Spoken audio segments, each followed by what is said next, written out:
दोस्तों आज की इस वीडियो में बात करेंगे कुछ मल्टी बैगर स्टॉक्स के बारे में कि अगर आप इन स्टॉक्स को अपने पोर्टफोलियो में जगह देते हैं तो ये आपको काफ़ी अच्छे रिटर्न बनाकर दे सकते हैं।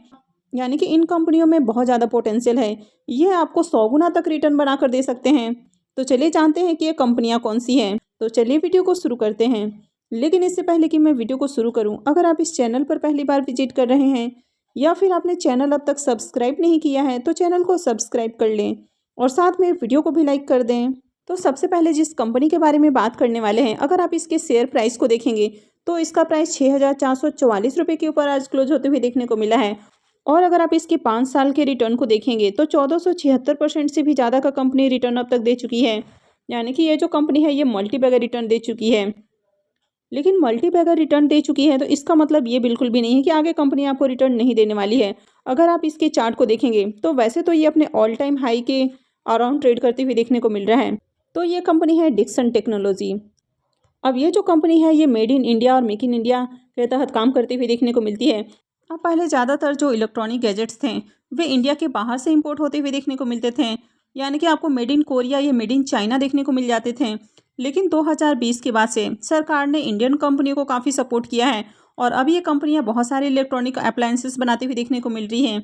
जैसे कि टीवी की बात करें, फ्रिज की बात करें या मोबाइल फ़ोन्स की बात करें, यानी कि ये कंपनी बहुत सारे कंपनियों के साथ टाई अप करके अब बहुत सारे जो इलेक्ट्रॉनिक गैजेट्स हैं वो बनाते हुए देखने को मिलती है। तो इंडिया के अंदर जो इलेक्ट्रॉनिक्स का मार्केट है वो आगे भी कम नहीं होने वाला है। यानी कि लोग मोबाइल फ़ोन इस्तेमाल करना बंद नहीं करने वाले हैं, इसका इस्तेमाल दिनों दिन बढ़ते जाने वाला है। तो ये जो कंपनी है ये काफ़ी सारे जो मोबाइल फ़ोन्स कंपनियां देखने को मिलती हैं तो उनके लिए अब काम करते हुए देखने को मिलती है। जैसे कि हाल ही में मुकेश अंबानी ने जियो फ़ोन का ऑर्डर दिया है इस कंपनी को। इसके अलावा ये जो कंपनी है ये सैमसंग, शाओमी, पैनासोनिक जैसी और भी जो दूसरी स्मार्टफोन कंपनियां देखने को मिलती है तो उनके साथ भी काम करते हुए देखने को मिल रही है। अब यहाँ पर इसके मार्केट कैप को देखें तो 38,597 करोड़ का मार्केट कैप देखने को मिल रहा है, यानी कि ये मिड कैप कंपनी है। करंट प्राइस की बात करें तो 6,447 रुपये का प्राइस देखने को मिल रहा है। अगर आप इसके पी रेशियो को देखेंगे तो ये 126 का देखने को मिल रहा है, यानी कि अभी फिलहाल इसका जो प्राइस है वो आपको थोड़ा सा ओवर वैल्यूड प्राइस के ऊपर देखने को मिल रहा है। लेकिन कंपनी में काफ़ी पोटेंशियल है। अगर आप इसके ROE और ROC को देखेंगे तो ये दोनों ही नंबर काफ़ी अट्रैक्टिव देखने को मिल रहे हैं। और फेस वैल्यू की बात करें तो 2 रुपये का फेस वैल्यू देखने को मिल रहा है। तो इसका मतलब है कि आगे 1:1 का स्प्लिट आ सकता है। तो डिक्सन टेक्नोलॉजी को देखें तो अपने सेक्टर में नंबर 1 पर देखने को मिल जाती है ये कंपनी। अब कंपनी के ईयरली सेल्स को देखें तो सेल्स के अंदर आपको कंटिन्यू ग्रोथ देखने को मिल रही है, यानी कि इसके सेल्स बढ़ते हुए देखने को मिले हैं। साथ ही अगर इसके ऑपरेटिंग प्रॉफिट की भी बात करें तो इसके जो ऑपरेटिंग प्रॉफिट है वो भी आपको ईयर ऑन ईयर इंक्रीज होते हुए देखने को मिले हैं। जैसे कि मार्च 2022 में देखें तो 384 करोड़ का प्रॉफिट है, 2023 में ये बढ़ के 519 करोड़ हो जाता है और अभी करंट फाइनेंशियल की बात करें तो 598 करोड़ देखने को मिल रहा है। साथ ही इसके ईयर ऑन ईयर प्रॉफिट को भी देखें तो 2020 में 120 करोड़ का प्रॉफिट है, उसके बाद 160 करोड़, 190 करोड़, 2023 में 255 करोड़ और अभी करंट ईयर में बात करें तो 313 करोड़ का अब तक कंपनी प्रॉफिट बना चुकी है। अब इसके CAGR ग्रोथ को देखें तो 74% का आपको CAGR ग्रोथ देखने को मिल रहा है और करंट 1 साल की भी बात करें तो 65% का CAGR ग्रोथ देखने को मिल रहा है। अब यहाँ पर बात करें तो कंपनी के जो रिजर्व हैं वो आपको ईयर ऑन ईयर बढ़ते हुए देखने को मिले हैं और इसके साथ ही इसके जो बोरोइंग्स हैं वो आपको यहाँ पर देखें तो बीच में आपको इंक्रीज होते हुए देखने को मिले थे, लेकिन वहाँ से कंपनी जो अपने डेट को लगातार कम करते हुए देखने को मिल रही है। तो ये काफ़ी पॉजिटिव पॉइंट हो जाता है कि कंपनी के रिजर्व बढ़ रहे हैं और साथ ही इनके जो कर्ज हैं वो लगातार कम होते हुए देखने को मिल रहे हैं। अब यहाँ पर प्रमोटर्स की होल्डिंग को देखें तो ये 34.06% देखने को मिल रही है और अभी करंट में बात करें तो 33.80% देखने को मिल रही है। तो कंपनी के प्रमोटर्स की होल्डिंग थोड़ी सी आपको कम होती हुई देखने को मिल रही है। लेकिन यहीं पर बात करें तो यहाँ पर FIIs की जो होल्डिंग है वो आपको 15% से ज़्यादा देखने को मिल रही है और DIIs की होल्डिंग की भी बात करें तो ये 27% से आपको ज़्यादा देखने को मिल रही है। हालांकि पब्लिक के अंदर जो होल्डिंग है वो लगातार आपको घटते हुए देखने को मिली है। तो पहले पब्लिक के पास होल्डिंग ज़्यादा थी, अब धीरे धीरे कम हो रही है, लेकिन ये जो होल्डिंग कम हो रही है ये FIIs और DIIs के पास जाती हुई देखने को मिली है।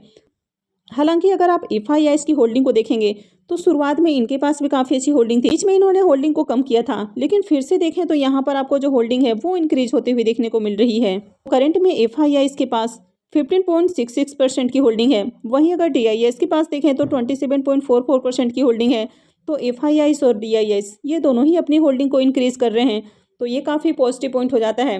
क्योंकि अगर इनके पास बात करें तो इनके पास काफ़ी सारा डेटा होता है, काफ़ी सारे रिसर्च होते हैं, तो इनको पता होता है कि किस कंपनी में पोटेंशियल है और कौन सी कंपनी आगे आपको मल्टी बैगर रिटर्न बना कर देने वाली है।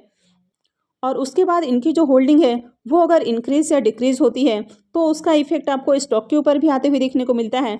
तो अभी बात करें तो इन दोनों की होल्डिंग इंक्रीज़ हो रही है, तो इसका मतलब है कि इस कंपनी में पोटेंशियल है, तो इसको बाय किया जा सकता है। अब अगर आप इस स्टॉक के चार्ट को देखेंगे, यानी कि मंथली चार्ट को देखेंगे, तो ये अपने ऑल टाइम हाई के अराउंड ट्रेड करते हुए देखने को मिल रहा है। तो जब भी कोई कंपनी अपने ऑल टाइम हाई के करीब आपको जाते हुए देखने को मिलता है, तो वहाँ से थोड़ी बहुत प्रॉफिट बुकिंग आपको आती हुई देखने को मिलती है। तो हो सकता है कि आने वाले दिनों में भी यहाँ पर आपको गिरावट देखने को मिले, और इन स्टॉक्स में जितना ज़्यादा आपको गिरावट देखने को मिलता है, आपको उतना ही ज़्यादा बाई करना है। तो जब भी इस तरह के शेयर्स में आपको गिरावट देखने को मिलती है, यानी कि यहाँ पर इसका जो शेयर्स है वो 3-4-5% गिरते हुए देखने को मिलता है, तो यहाँ पर आपके लिए एक बाइंग अपॉर्चुनिटी हो सकती है। तो अगर आपको इस शेयर्स में 1 लाख रुपये का इन्वेस्टमेंट करना है, तो आपको एक बार में ही जाकर 1 लाख रुपये इन्वेस्ट नहीं करने हैं, आपको हर गिरावट में कुछ कुछ बाइंग करनी है। अब मान लीजिए कि यहाँ पर गिरता है तो आप यहाँ पर 10,000 का इन्वेस्टमेंट कर देते हैं, इसके जो शेयर्स हैं वे और ज़्यादा आपको टूटते हुए देखने को मिलते हैं। यानी कि मान लीजिए कि आगे आपको अगर मार्केट में कंटिन्यू गिरावट देखने को मिलती है, तो यहाँ पर इसके शेयर्स और गिर सकते हैं। तो फिर यहाँ पर आप 20,000 का बाई कर सकते हैं, और इसके शेयर्स गिरते हुए देखने को मिलते हैं तो यहाँ पर आप 40,000 का बाई कर सकते हैं। यानी कि जितना ज़्यादा यहाँ पर आपको इसके शेयर्स गिरते हुए देखने को मिलते हैं, आपका जो इन्वेस्टमेंट है वो उतना ही ज़्यादा बढ़ जाना चाहिए। क्योंकि अगर कंपनी की भी बात करें तो ये कंपनी मिड कैप देखने को मिल रही है। तो जब भी आपको मिड कैप के शेयर्स में गिरावट देखने को मिलती है, तो यहाँ पर काफ़ी बड़ी बड़ी गिरावटें देखने को मिलती है। जैसे कि अगर पिछले बार के हाई की बात करें तो इसका जो शेयर्स है वो 6,000 से ऊपर ट्रेड करते हुए देखने को मिला था, और वहाँ से देखें तो 2,500 रुपये के ऊपर आते हुए देखने को मिला। यानी कि 50% से भी ज़्यादा इसका शेयर्स टूटते हुए देखने को मिलता है। तो जो अच्छी कंपनियां होती हैं वहाँ पर हर गिरावट आपके लिए एक बाइंग अपॉर्चुनिटी होनी चाहिए। तो फिलहाल बात करें तो अपने टॉप पे ये शेयर ट्रेड करते हुए देखने को मिल रहा है, तो अभी आप इसके 1 या 2 शेयर्स को बाई कर सकते हैं। अब इसलिए बाई करना है ताकि आप इसको कंटिन्यू वॉच करते रहें, आप इसको देखते रहें कि कब इसके शेयर्स में आपको गिरावट देखने को मिलती है। और गिरावट जितनी ज़्यादा आपको देखने को मिलती है, आपको अपने इन्वेस्टमेंट को उतना ही ज़्यादा इंक्रीज़ करते जाना है। और अगर आप इसको 4 से 5 साल भी होल्ड करके रखते हैं, तो यहाँ से भी आपको ये काफ़ी अच्छा रिटर्न बना कर दे सकती है। तो इस तरह की कंपनियों को अपने पोर्टफोलियो में लॉन्ग टर्म होल्ड करके रखना चाहिए। यानी कि ये मल्टी बैगर स्टॉक्स हैं, और ये आपको कई गुना रिटर्न बनाकर दे सकती हैं। और जो दूसरी कंपनी आपको देखने को मिल रही है, अगर आप इसके 5 साल के रिटर्न को देखेंगे तो 693% का आपको रिटर्न देखने को मिल रहा है। यानी कि इस कंपनी ने भी काफ़ी अच्छा रिटर्न बना कर दिया है। अब यहाँ पर बात करें तो इसका जो करेंट प्राइस है वो 1,819 रुपये के ऊपर ट्रेड करते हुए देखने को मिल रहा है। और ये स्टॉक है CDSL का स्टॉक, यानी कि सेंट्रल डिपॉजिटरी सर्विसेज इंडिया का स्टॉक। अब आपका डीमैट अकाउंट किसी भी ब्रोकर के साथ हो, जैसे कि Zerodha, up stock, angel one grow, इस तरह के काफ़ी सारे ब्रोकर आपको देखने को मिल जाते हैं। अब मान लीजिए कि आप जो शेयर्स अभी बाई करके आपको डीमैट अकाउंट में देखने को मिलते हैं, कल को ब्रोकर अगर भाग जाते हैं तो क्या आपके जो शेयर्स हैं वे भी वो लेकर भाग जाएंगे? तो ऐसा बिल्कुल भी नहीं होने वाला है। आपका जो शेयर्स है वो डिपॉजिटरी के पास होता है। तो मार्केट में आपको 2 डिपॉजिटरी देखने को मिल जाती है, एक CDSL और दूसरा है NSDL। तो लोग जितना ज़्यादा डीमैट अकाउंट खुलवाने वाले हैं, जितना ज़्यादा लोग शेयर्स को बाई करके रखने वाले हैं, वो पूरा का पूरा जो फ़ायदा है वो CDSL को मिलने वाला है। तो जैसे कि आप सबको पता है कि अभी ये स्टॉक्स मार्केट में लोग बहुत ज़्यादा आते हुए देखने को मिल रहे हैं, यानी कि नए नए डीमैट अकाउंट्स खुलते हुए देखने को मिल रहे हैं। यानी कि जो नए अकाउंट खुल रहे हैं वो काफ़ी तेज़ी से इंक्रीज होते हुए देखने को मिल रहे हैं, और लोग यहाँ पर ट्रेडिंग और इन्वेस्टमेंट के प्रति भी बहुत ज़्यादा जागरूक होते हुए देखने को मिले हैं। तो ऐसे में आने वाले समय में इस तरह की जो कंपनियां आपको देखने को मिल रही है, तो यहाँ पर काफ़ी अच्छी ग्रोथ होने वाली है। तो ऐसे में आने वाले समय में इस तरह की कंपनियों में आपको मल्टी बगर रिटर्न बनते हुए देखने को मिल सकता है। इसके भी मार्केट कैप की बात करें तो 19,000 करोड़ का मार्केट कैप देखने को मिल रहा है। करेंट प्राइस देखें तो 1,818 रुपये का है। वैसे स्टॉक के पी मल्टीपल को देखें तो ये 59.4 का देखने को मिल रहा है, तो ये भी ओवर वैल्यूड प्राइस के ऊपर वैसे तो देखने को मिल रहा है।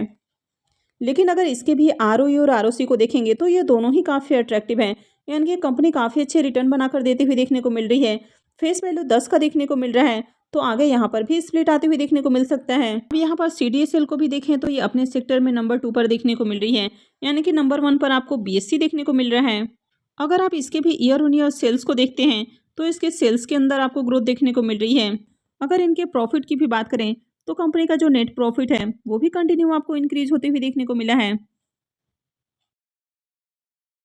वहीं अगर आप इसके CAGR ग्रोथ को देखते हैं तो इसका जो 3 ईयर्स का CAGR ग्रोथ है वो 51% देखने को मिल रहा है। हालांकि 5 ईयर का भी जो CAGR ग्रोथ है वो 51% ही देखने को मिल रहा है। अगर इसके आप 1 ईयर के CAGR ग्रोथ को देखेंगे तो 63% का देखने को मिल रहा है। तो कंपनी काफ़ी अच्छे रिटर्न बनाकर देती हुई देखने को मिल रही है। अब यहाँ पर भी बात करें तो कंपनी के जो रिजर्व हैं वो आपको ईयर ऑन ईयर बढ़ते हुए देखने को मिल रहे हैं। वहीं अगर बोरोइंग्स की बात करें तो कंपनी के ऊपर आपको ज़्यादा डेट देखने को नहीं मिल रहा है, यानी कि मात्र 2 करोड़ का डेट देखने को मिल रहा है। तो अगर आप इस स्टॉक के चार्ट को भी देखते हैं तो ये भी अपने ऑल टाइम हाई के अराउंड ट्रेड करते हुए देखने को मिल रहा है। तो यहाँ पर भी आगे आपको गिरावट देखने को मिलती है, तो यहाँ से भी आपके लिए एक अच्छी बाइंग अपॉर्चुनिटी हो सकती है। हालांकि ये इसका मंथली चार्ट है। तो यहाँ पर भी स्टॉक्स आपको आगे जितना ज़्यादा गिरते हुए देखने को मिलता है उतना ज़्यादा यहाँ पर आपको बाई करना है और इसको लॉन्ग टर्म होल्ड करके रखना है। अगर आप लॉन्ग टर्म होल्ड नहीं भी करते हैं तो यहाँ पर आप 4 से 5 सालों के लिए यहाँ पर बाई कर सकते हैं। तो यहाँ पर आपको जब भी गिरावट देखने को मिलती है तो हर गिरावट आपके लिए एक बाइंग अपॉर्चुनिटी होनी चाहिए, यानी कि आप इसके 1 या 2 शेयर्स को बाई करके रख सकते हैं। और यहाँ पर जितना ज़्यादा आपको आगे गिरावट देखने को मिलती है, यानी कि अभी बात करें तो मार्केट में हो सकता है कि आने वाले दिनों में आपको अच्छी तेज़ी देखने को मिले, लेकिन ऐसा तो है नहीं कि कंटिन्यू मार्केट ऊपर ऊपर ही जाने वाला है। यहाँ पर कभी ना कभी तो मार्केट में गिरावट देखने को मिलेगी ही, यानी कि जितना ज़्यादा आपको यहाँ पर गिरावट देखने को मिलती है आपको उतना ही इसमें बाइंग करते जाना है। तो इस तरह के स्टॉक्स को आपको लॉन्ग टर्म होल्ड करके रखना है, यानी कि इस तरह की कंपनी आपको मल्टी बैगर रिटर्न बनाकर दे सकती हैं। लेकिन यहाँ पर अभी आपको हाई के ऊपर बाई नहीं करना है, यानी कि अभी देखें तो ये जो स्टॉक्स है अपने टॉप के ऊपर आपको खड़ा देखने को मिल रहा है, तो यहाँ पर आपको बाई नहीं करना है, यानी कि कभी भी हाई के ऊपर आपको अपने पूरे पैसे को इन्वेस्ट नहीं करना है। जब यहाँ पर आपको गिरावट देखने को मिलती है, यानी कि अच्छे स्टॉक्स में डीप एक बाइंग अपॉर्चुनिटी होती है। तो आई होप कि आपको वीडियो यूज़फुल लगी होगी। तो अगर आपने इस वीडियो को अब तक लाइक नहीं किया है तो वीडियो को लाइक कर दें और आगे भी इसी तरह की और भी अपडेट्स के लिए चैनल को सब्सक्राइब कर लें। और वीडियो को अंत तक देखने के लिए आप सबका बहुत बहुत धन्यवाद।